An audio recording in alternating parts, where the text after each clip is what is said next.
ഈശോ മിശിഹായ്ക്ക് സ്തുതിയായിരിക്കട്ടെ. ഞാൻ മാണിപ്പറമ്പിലച്ചൻ. എറണാകുളത്ത് പാമ്പ്ളാനിയുടെ ഊഴം, അദ്ദേഹത്തിന് നഷ്ടപ്പെട്ട പ്രതിച്ഛായ വീണ്ടെടുക്കാൻ സുവർണാവസരം. മറിച്ചായാൽ കരിയിൽ പിതാവിൻ്റെ ഗതി. ഇന്ന് മെത്രാന്മാരുടെ സിനഡ് അവസാനിച്ചപ്പോൾ ആ സിനഡിന് ശേഷം പുറത്തിറക്കിയിരിക്കുന്ന സർക്കുലറിലും മേജർ ആർച്ച് ബിഷപ്പ് ഒപ്പിട്ട് നൽകിയിരുന്ന സർക്കുലറിലും മാധ്യമ കമ്മീഷൻ പുറപ്പെടുവിച്ച പ്രസ്താവനയിലും പറയുന്നത് പോലെ മാർപ്പാപ്പ അന്തിമ തീർപ്പ് കൽപ്പിച്ചു കഴിഞ്ഞ കാര്യമാണ് സുറിയാനി കത്തോലിക്ക സഭയിലെ ലിറ്റർജി അഥവാ സീറോ മലബാർ സഭയിലെ ഏകീകൃത കുർബാന. അത് പിന്നെയും ചർച്ച ചെയ്യാൻ കഴിയില്ല. അന്തിമ തീർപ്പ് കൽപ്പിച്ചു കഴിഞ്ഞു, അത് വീണ്ടും ചർച്ച ചെയ്യാൻ കഴിയില്ല. അതിൽ ഒരു മാറ്റവുമില്ല. അത് ആവർത്തിച്ച് പറഞ്ഞിട്ടുണ്ട്. ഏകീകൃത കുർബാന നടപ്പാക്കുമെന്ന കാര്യത്തിൽ ഒരു മാറ്റവും ഇല്ല. അത് നടപ്പാക്കാനുള്ള ശ്രമത്തിൻ്റെ ഭാഗമായിട്ടാണ് പാമ്പ്ളാനി പിതാവിനെ ഇപ്പോൾ നിയമിച്ചിരിക്കുന്നത്. അക്കാര്യം സിനഡ് അടിവരയിട്ട് പ്രഖ്യാപിച്ചിട്ടുണ്ട്, രേഖാമൂലം പറഞ്ഞിട്ടുണ്ട്. അതിനാൽ ഏകീകൃത കുർബാനയുടെ കാര്യത്തിൽ ഇനിയൊരു ചർച്ചയില്ല. 34 രൂപതകളിൽ നടപ്പാക്കിയ അക്കാര്യം എറണാകുളം അങ്കമാലി അതിരൂപതയിലും നടപ്പാക്കുക എന്നൊരൊറ്റ കാര്യമേ ഇക്കാര്യത്തിലുള്ളൂ. ഈ 3 ദിവസങ്ങളിൽ അങ്കമാലിയിലും എറണാകുളത്തും നടന്ന സമരാഭാസങ്ങളുടെ പേരിലല്ല ബോസ്കോ പിതാവ് രാജി സമർപ്പിച്ചത്. അദ്ദേഹത്തിൻ്റെ രാജി 2024 സെപ്റ്റംബർ മാസത്തിൽ സമർപ്പിച്ചതാണ്. പകരം സംവിധാനം ഏർപ്പെടുത്തുകയാണ് പാമ്പ്ളാനി പിതാവിനെ നിയമിച്ചുകൊണ്ട് സിനഡും മേജർ ആർച്ച് ബിഷപ്പും ചെയ്തിരിക്കുന്നത്. അതിനൊരു പ്രക്രിയയുണ്ട്. മുണ്ടാടനച്ചൻ പറയുന്ന പോലെ രാജി സമർപ്പിച്ചത് സെപ്റ്റംബറിലും രാജി സ്വീകരിച്ച് നവംബറിലുമാണെങ്കിൽ അന്ന് മുതൽ ബോസ്കോ പിതാവ് ചെയ്ത എല്ലാ കാര്യങ്ങളും നിയമാനുസൃതമല്ല, അതിന് വാലിഡിറ്റി ഇല്ല, അസാധുവാണ്, അത് നമ്മൾ തള്ളിക്കളയണം എന്നൊക്കെ പറയുന്നത് നിയമത്തെക്കുറിച്ച് അദ്ദേഹത്തിന് വിവരമില്ലാഞ്ഞിട്ടാണ്. നിയമത്തെക്കുറിച്ചും ഈ സുറിയാനി കത്തോലിക്ക സഭയുടെ പ്രകൃതത്തെക്കുറിച്ചും സ്വഭാവത്തെക്കുറിച്ചും അങ്ങവർക്ക് അറിവില്ലാഞ്ഞിട്ടാണ്. അല്ലെങ്കിൽ അറിവില്ലാത്തവരെ തെറ്റിദ്ധരിപ്പിക്കാം എന്ന മുണ്ടാടനത്തിന് വ്യാമോഹം മാത്രമാണ്. അങ്ങനെയല്ല സഭയുടെ കാര്യങ്ങൾ.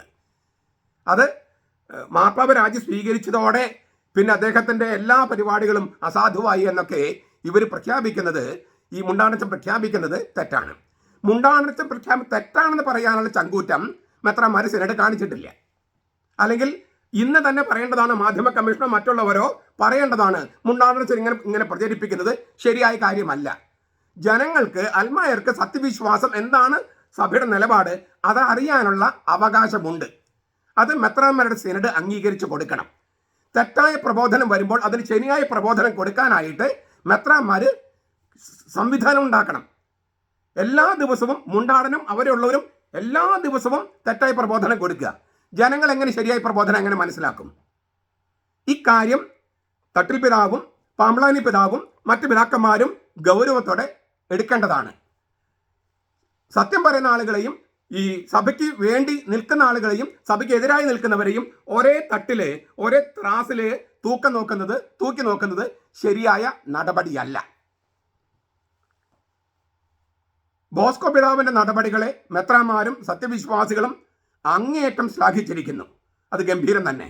സിനഡ് ഗംഭീരമായ സപ്പോർട്ടാണ് ബോസ്കോ പിതാവിൻ്റെയും കൂരിയ അംഗങ്ങളുടെയും നടപടിക്ക് കൊടുത്തിരിക്കുന്നത്.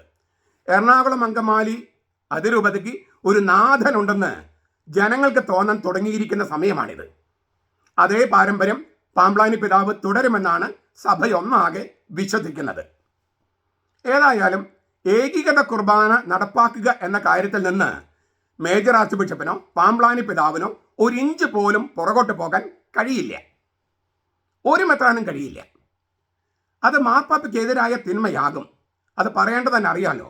മാർപ്പാപ്പയ്ക്കെതിരെ നിന്നാൽ കരിയിൽ പിതാവിൻ്റെ ഗതിയാകും ഏത് മെത്രാനും സംഭവിക്കുക. അത് മേജർ ആർച്ച് ബിഷപ്പാണെങ്കിലും പാമ്പ്ളാനി പിതാവാണെങ്കിലും. അതെല്ലാവർക്കും ബോധ്യമുള്ള കാര്യമാണ്, ഞാൻ പറയേണ്ട കാര്യമൊന്നുമില്ല. മാത്രമല്ല പാമ്പ്ളാനി പിതാവിന് പൊതുവെ സമൂഹ മാധ്യമങ്ങളിലെങ്കിലും ഒരു പ്രതിച്ഛായ നഷ്ടം വന്നിരുന്നു. അത് തിരിച്ചു പിടിക്കാനുള്ള ഒരു സുവർണാവസരം സഭ കൊടുത്തിരിക്കുകയാണ്. അദ്ദേഹം അത് വേണ്ട വിധത്തിൽ കൈകാര്യം ചെയ്യും എന്നുള്ള പ്രത്യാശ തന്നെയാണ് നമുക്കുള്ളത്.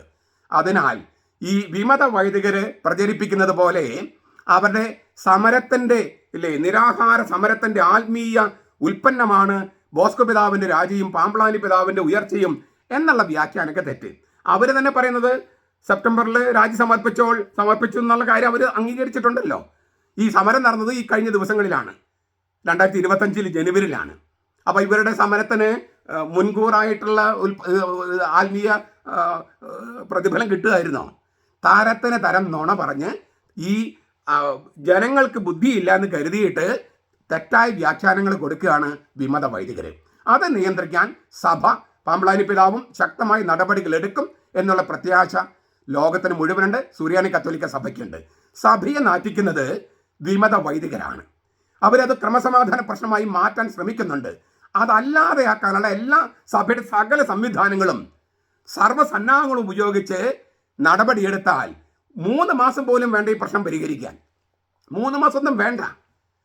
അത് സഭാ നേതൃത്വം അത് ആ തരത്തിൽ സ്വീകരിക്കുമെന്നുള്ള പ്രത്യാശയുണ്ട്. അങ്ങനെ ഒരു പ്രത്യാശ സഭ പാമ്പ്ളാനി ബിലാൽ വെച്ചിട്ടുണ്ട്. അദ്ദേഹം നിറവേറ്റുമെന്ന് നമുക്ക് പ്രത്യാശിക്കാം. നമുക്ക് പിതാക്കന്മാർക്ക് വേണ്ടിയുള്ള പ്രാർത്ഥനയും കൂരി അംഗങ്ങൾക്ക് വേണ്ടിയ പ്രാർത്ഥനയും എറണാകുളം അങ്കമാലി അതിരൂപതയിൽ ഈ ഏകീകൃത കുർബാന നടപ്പാക്കാൻ വേണ്ടിയുള്ള പ്രാർത്ഥനയും കൂടുതൽ സജീവമാക്കാം. നമ്മുടെ തീക്ഷ്ണതയും നമ്മുടെ പരിത്യാഗ പ്രവൃത്തികളൊക്കെ അതിന് പിന്തുണയായി നിൽക്കട്ടെ. കർത്താവിൻ്റെ കൃപയുണ്ടാകട്ടെ. നമ്മുടെ കർത്താവ് ഈശോ മിശിഹായുടെ കൃപയും പിതാവായ ദൈവത്തിൻ്റെ സ്നേഹവും പരിശുദ്ധാത്മാവിൻ്റെ സഹവാസവും നാം എല്ലാവരോടും കൂടി ഉണ്ടായിരിക്കട്ടെ, ഇപ്പോഴും എപ്പോഴും എന്നേക്കും. ആമേൻ.